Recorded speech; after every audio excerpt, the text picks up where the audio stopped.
Hello, I'm Colleen Cochran, a cultural archaeologist with the Georgia Museum of Natural History. We have recently come upon an incredible discovery, a find that's almost miraculous. Heck, not almost, it is miraculous. We have found, living in a small but rather luxurious retirement home just outside of Atlanta, what has proven, through carbon dating and other scientific analysis, to be the oldest living Republican in Georgia.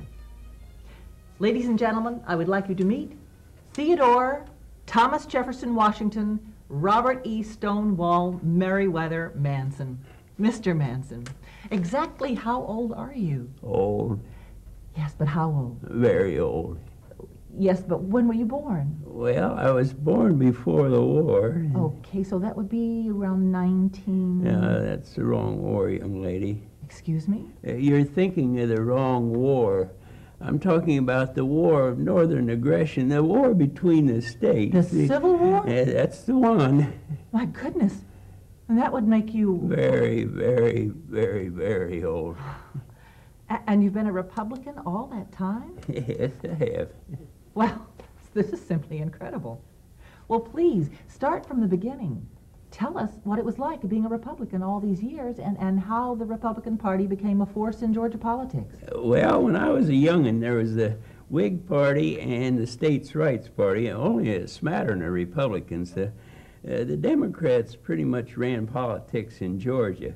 But then after the war... The Civil War. Well, after the war, the federal government sent a military governor down to rid the secessionists from the Georgia Assembly. They were Democrats, of course. And the trouble was that there was only a smattering of Republicans, and we didn't have what you could really call a party. The blacks made up the bulk of the party because they were 44% of the people of Georgia at that time, and they were overwhelmingly in the Republican Party. But in addition to them, particularly in the mountain counties of North Georgia, counties like Fannin and Towns County, the Republican Party was strong throughout that period that we think of as one-party rule. So the idea was to build a coalition of the mountaineers who were predominantly white and the African American. Well, my daddy, who was a Republican, said they added a few Yankee carpetbaggers to the coalition and came up with enough Republicans to rewrite the Constitution in 1868. And under this Constitution, then, they elected the one Republican who's ever been elected governor of Georgia to this day, and his name was Rufus Bullock. And the Republicans gained control of the Senate, and so for a short period, the Republicans controlled Georgia. But that control only lasted a few years. By hook and by crook, the Democrats managed to get the black Republicans out of the General Assembly. They came up with enough charges against Governor Bullock that he had to leave the state. Did the blacks ever get their seats back? No. Was Bullock guilty? Nah.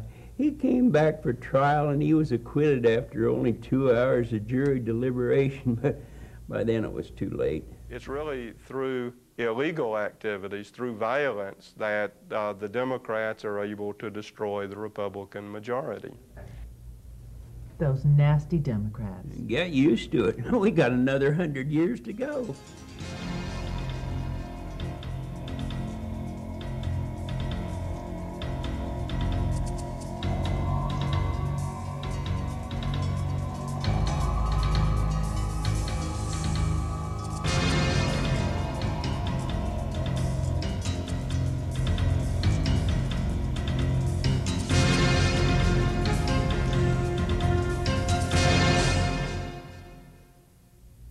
So what you're telling me is that from the end of the Civil War to the end of the Second World War, Democrats ruled Georgia? Young lady, ruled is a very good choice of words. Where were the Republicans? Back when I started, not only did we have no Republican office holders, but we didn't have any Republicans. There were Republicans, but not many. They were very almost like hen's teeth. There were so few. Republicans were so rare in the early days that I remember working a Nixon rally in Atlanta in 1960, and we were passing out leaflets to people getting off the bus, and they said, "Help welcome Pat and Dick." And all the kids were going crazy because they thought it was Pat Boone and Dick Clark coming to town. Surely there must have been someone trying to get things started for the Republicans. Oh, sure, there were pockets of resistance, but mostly in Atlanta and mostly in national politics. For instance, I remember in 1947, me and Bob Snodgrass and Albert Tuttle and a few others tried to get the party away from the Taft organization and the post office Republicans. I remember we called on a nice young fellow, what was his, you killed Townsend to help. So Albert approached me in the Lawyers Club and said, "You're a Yankee and you must be a Republican." I said, "Yes, Long Island, long-time Republican." He said, "Well, we're trying to get going down here." And he recognized me as a young leg man who could at least do some of the work. So we tried to get started, and of course Tom Dewey was already elected theoretically, so everybody was very nice to us, including Bill Hartsfield, the mayor. Let us put a banner across Peachtree, Dewey Warren, and the cancellation shoe store was given to us next to the Henry Grady. We had this huge front in Peachtree.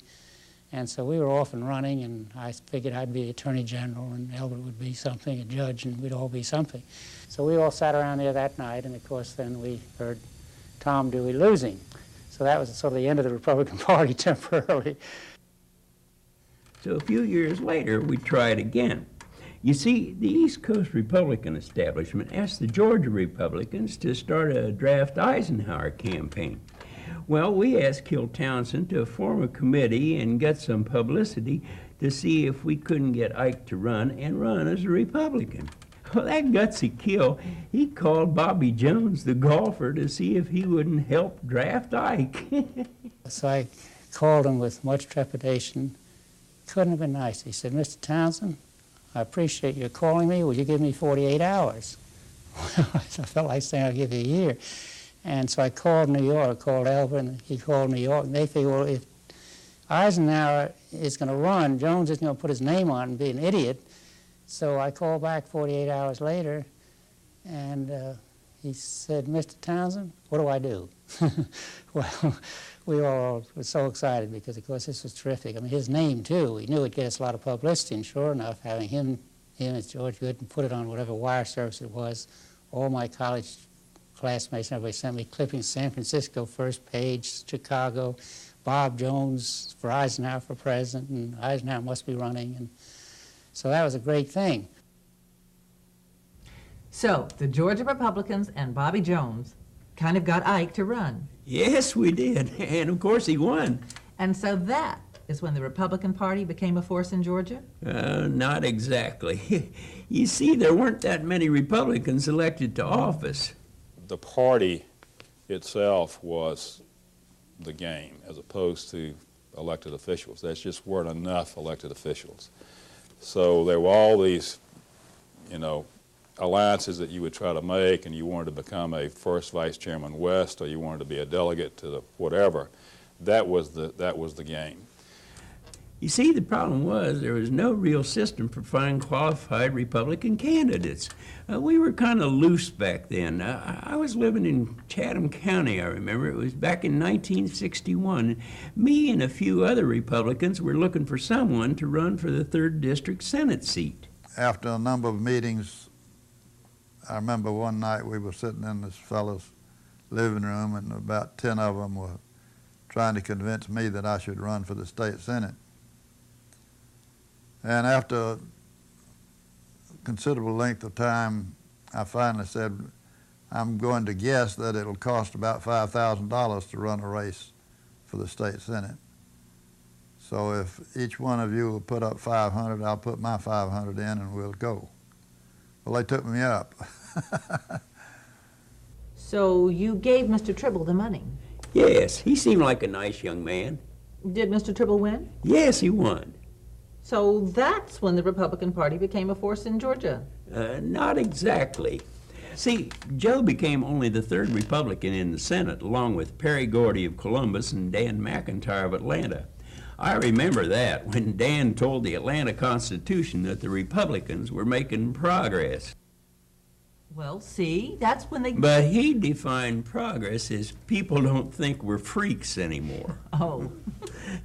But then in 1963, I was 102 then. That's when things really started to change. First thing I ever did was circulate petitions for Barry Goldwater to run for president. There was this effort in 1963 to convince Goldwater to run. It was a national petition drive. And so I went down to the state draft Goldwater headquarters, which was in John Savage's dental office on Piedmont Road, and got some petitions to circulate. And the rule for these petitions was that in order to show Senator Goldwater that people were really committed and really wanted him to run, you couldn't just sign the petition. You had to pay $1 when you signed the petition.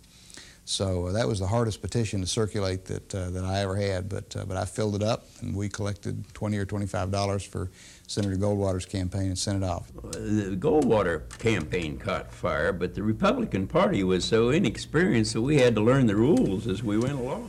Well, the first experience I had with the Republican Party was in Harris County, where I was supporting Goldwater, and to support him we really needed to go to the state convention, and to do that I found out you had to have a caucus in Harris County. Nobody had ever had one before. They didn't know how to do that.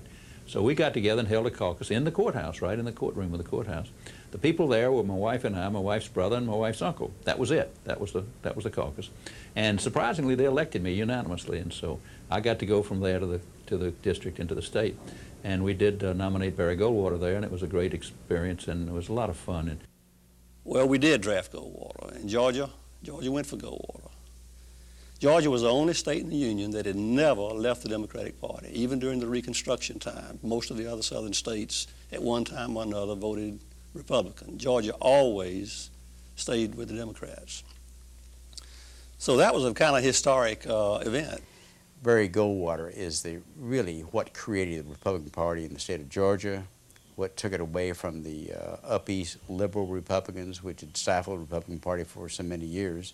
And I got involved in it because of the conservative principles of Barry Goldwater. But Barry Goldwater lost the national election. Yes, he did. Shame. He was a nice young man. So the party was right back where it started from? Well, not exactly. Things have fortunately progressed to where in 1964 we were able to elect the first Republican congressman since Reconstruction, and that was Bo Callaway. Bo brought a new generation of active leaders. He brought a sense of being part of the Georgia establishment. He created a framework that really defined the Republican Party from there, I think, until the rise of Reagan. what was really fun, never having had a Republican before, here I am a freshman. You know, you're supposed to have no influence of any kind. But for example, in the State of the Union, the first person from Georgia they would ask after they got through the national people would be Dick Russell, as they should. He was the dean and a wonderful, wonderful person. The second person is Bo Callaway, because they needed a Republican, and there was no other Republican. So it got to be where actually everybody was talking about me more than anybody else.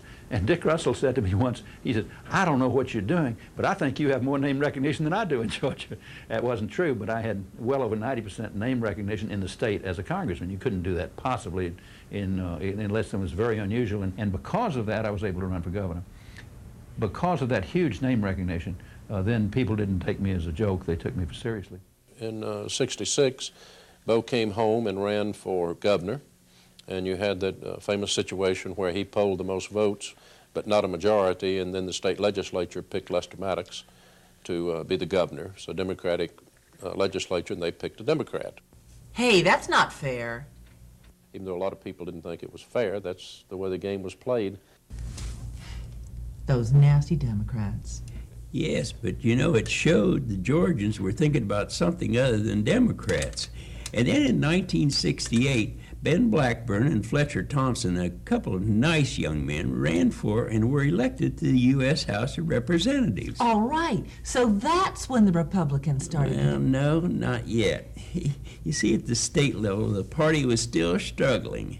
One of the major problems that the Republicans faced in the 70s, and well, even earlier, in the 60s especially, was getting someone to run as a Republican. And I remember Paul Coverdale telling the story of him deciding to run. I had to call and find where the Republican headquarters was. Gene Witherspoon was executive director of Fulton County. And I don't want to make this too long a story, but I went down and said, I'm here to volunteer for your candidate for the 56th Senate District. She said, we don't have one. And I said, oh, well, then I'm here to qualify. So they gave him the papers to fill out and all, and then he went into the other room to do it. And was in there an awful long time, and he was hearing them, the party leaders, in the other office frantically calling around trying to find somebody to run. Coverdale was a total unknown to them. And he was a nice businessman, but they didn't know who he was. And to them, it seemed like this is a waste. Let's see if we can't find a real candidate. That election was ultimately successful, but it took 3 years to do. But we were an idea. We were not a party. And we were electing a handful of people, Richard Freeman, City Council, Rodney Cook City Council, State Legislature, Mike Egan.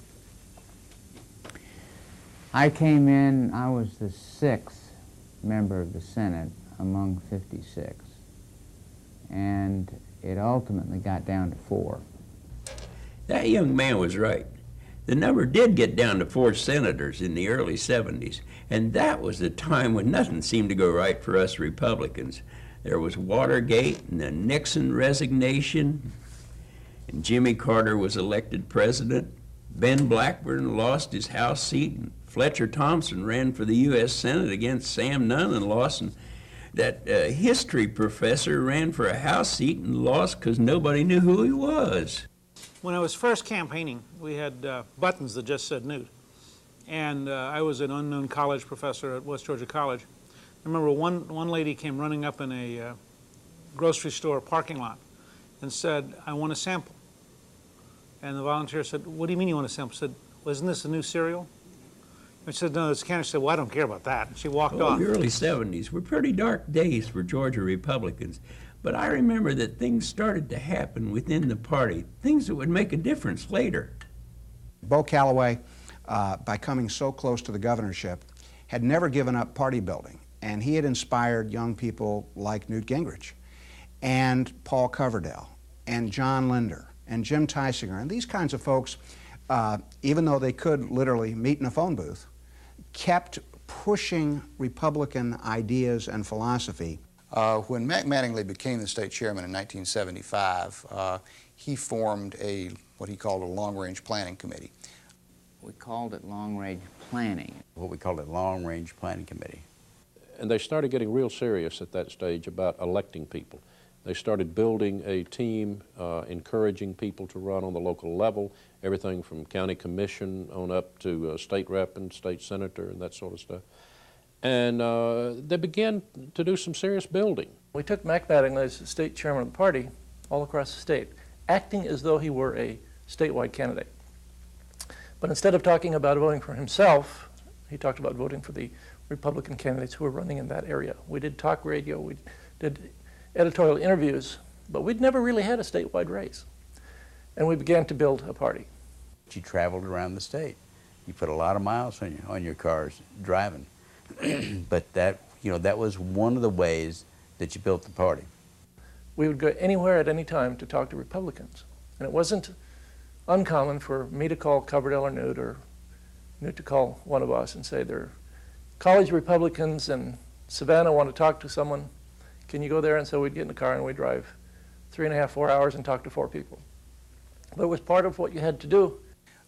And we won some seats in 76 as a result of that we probably wouldn't have won otherwise. So that is when the Republican Party became a force in Georgia. Not yet. In fact, that history professor, what was his name? He ran for and lost a second House race. People still didn't know who he was. This woman came running up to me all excited and said, I can't believe you're here, I can't believe, you're not Phil Donahue, and walked off with enormous disappointment. Yeah, but he changed that, didn't he? Yes, that determined young man just wouldn't give up. And 2 years later, he started still another resurgence of the GOP in Georgia. Gingrich imitated the Democrats in the sense that he was willing to run for office more than once. Democrats always do that. Republicans tend to make a good living, provide for their families, and then offer themselves for public service. Democrats tend to start running young, and they keep running until they achieve it. Well, Gingrich did that. He ran in the old 6th District south of Atlanta, south and west of Atlanta, 3 times, and the 3rd time was a charm, and he got elected. And 2 years later, in 1980, that presence was felt like never before when Georgia elected their first United States Republican senator since ever. The real change, I think, statewide occurred with Mack Mattingly and Herman Talmadge. And I give Mack a tremendous amount of credit. When Mack got out there and got into that campaign and wound up beating Herman Talmadge, that really did turn the world upside down.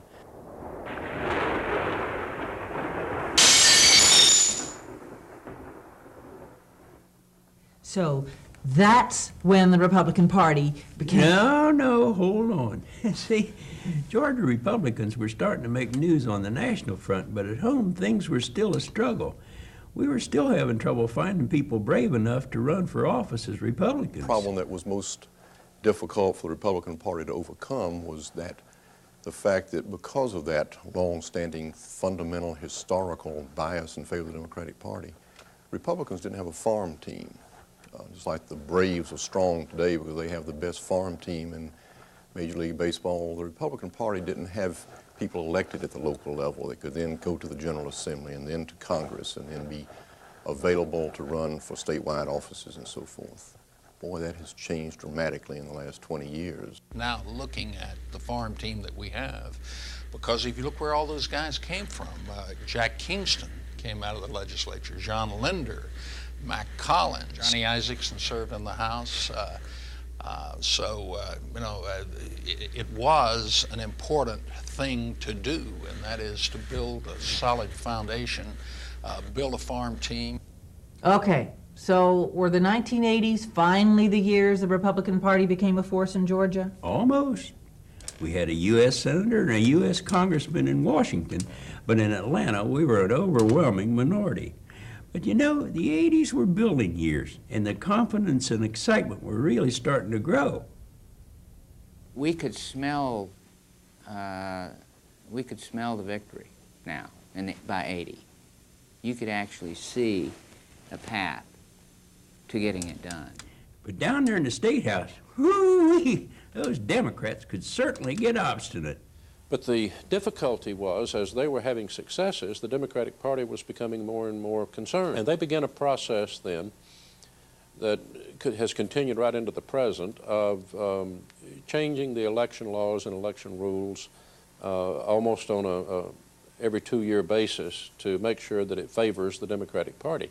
And that has had a real effect on the Republicans.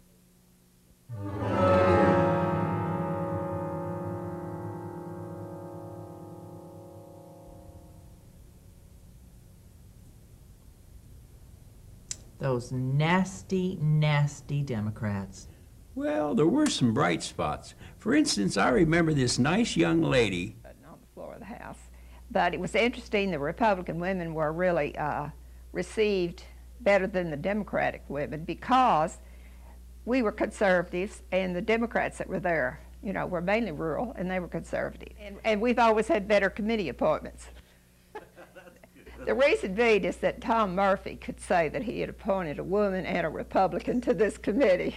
But nevertheless, we took it. So, the 1980s went pretty smoothly with more party building and candidate selection and adding more people to the Republican rolls? Well, once again, almost. There was this thing in 1988 when there was a growing voice within the party that believed we should care as much about moral right and wrong as financial gain and loss. In the end, it made us a better, stronger party. Looking back on it, I think going through that process in '88 was good for the party because we brought new people in. The few people who got disgusted and left pale in comparison to the amount of new blood that we have. People learned how to get along, and that set the stage. I think one thing that we're seeing is a transition a lot. I mean, you have the social conservatives, you have the moderate Republicans. The point is, I think all of a sudden we're getting back to the point where we're realizing we all need to be working together. in order to get this job done. Okay, look, Mr. Manson, we're running out of decades here. We're already up to the 90s.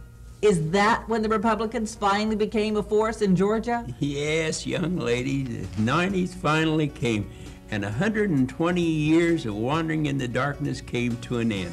We had one U.S. Senator, Coverdell, and a whole bunch of U.S. congressmen. Collins and Chambliss, Kingston and Linder, Deal and Norwood, Barr and Isaacson, and the history professor became Speaker of the House.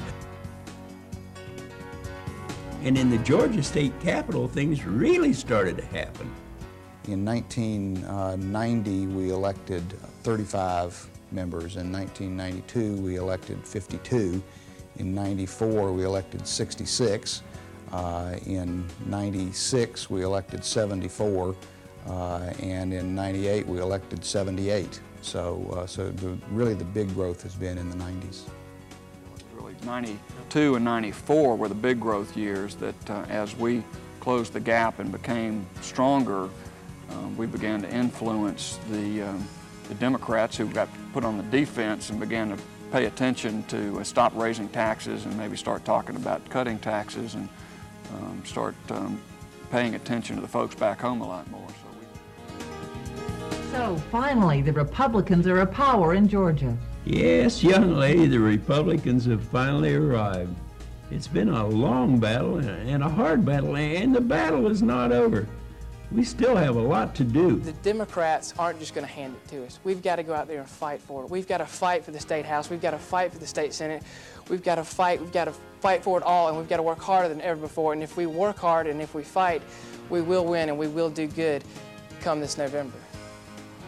I think we need to come together as a party, and I think we need to recognize that once the primaries are over, that we agree on 90% of the issues. Atlanta has always led the way, but Atlanta has given the party as much basically as it can give, and now the party and the majority is going to have to come from the area away from the donut, and we in all of these out Savannah, the rural areas, the Jenkins County, the Scriven County, down in Glenn County, Camden, all of these places are going to be the ones that are going to elect Republicans who are going to put this party in the majority seat. And political consultants sit around and they profess a self-fulfilling prophecy. They say, we're not going to get any of the black vote, so in turn the candidates don't campaign in the black communities, and then the returns come back and they say, see, I told you so. We've got to change that. And I think part of changing that is running candidates that understand that if you can get crossover votes, if you can take the Republican message into all communities, they're going to respond just as well as anyone else. And that's only going to make our party a much stronger party as we move into this new session. I think one of the things we should do, both as a group of candidates and the party, is go back to the grassroots, the high-tech and the high-touch campaign that we've begun to rely on paid consultants and direct mail and TV advertisements, and we need to go back to the old door-to-door campaigns, putting up the yard signs, licking the envelopes. And that's going to have to be done county by county. It can't be done from Atlanta with a state effort.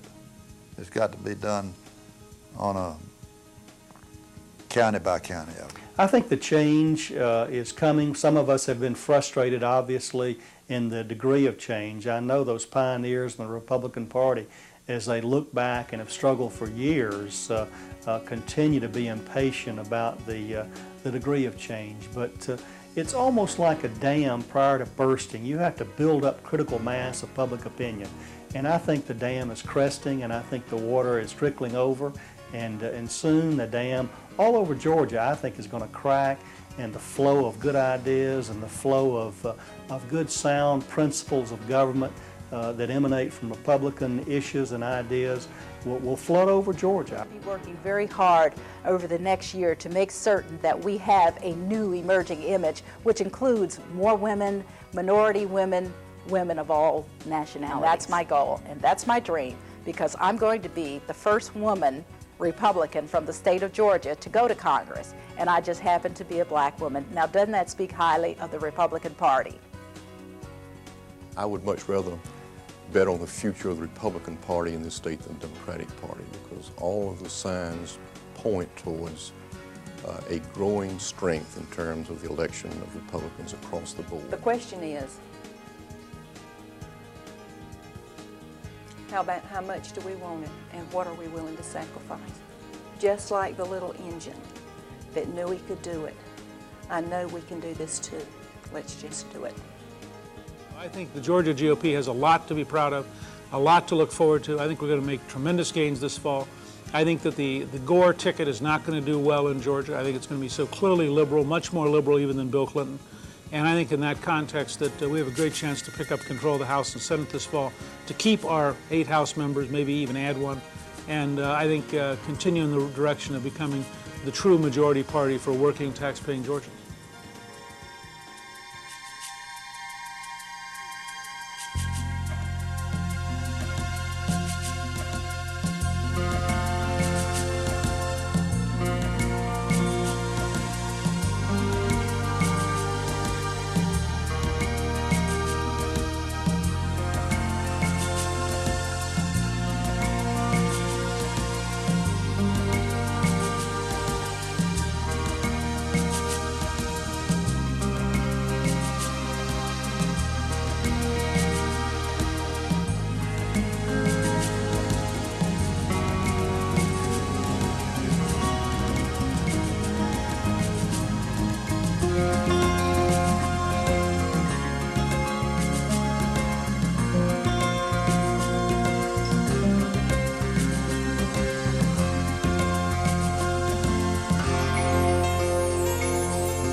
I, for one, can't wait until November, when we are going to kick some serious Democrat butt.